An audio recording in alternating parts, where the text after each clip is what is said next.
Tired of just holding your crypto and waiting for the price to go up? What if you could put it to work and earn passive income, all while helping to secure a decentralized network?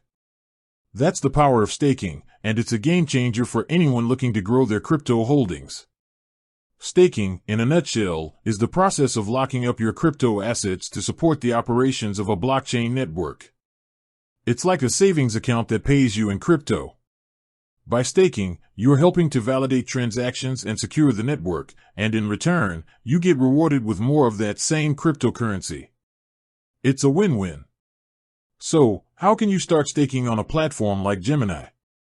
It's a straightforward process. First, you need to have a Gemini account and some crypto you can stake, like Ether or Solana, which are two of the most popular options for staking.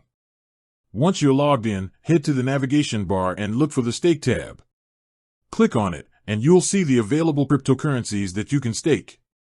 Select the one you want, and then you'll have a choice. You can either use your existing balance or buy and stake crypto all in one go. If you're using an existing balance, simply enter the amount you want to stake. The platform will then show you a confirmation page with all the details, including the potential rewards. Review everything, and when you're ready, hit stake. That's it. Your crypto is now earning you rewards. The best part about using a platform like Gemini for staking is the simplicity and security. They handle all the technical complexities for you, so you don't have to worry about running your own node or managing private keys. Plus, there are often no minimums, so you can start with any amount, and the rewards are distributed directly to your account. Staking is a fantastic way to take your crypto investing to the next level, turning your assets into a source of ongoing income. With a little bit of setup, you can be on your way to earning rewards and contributing to the security of the crypto ecosystem.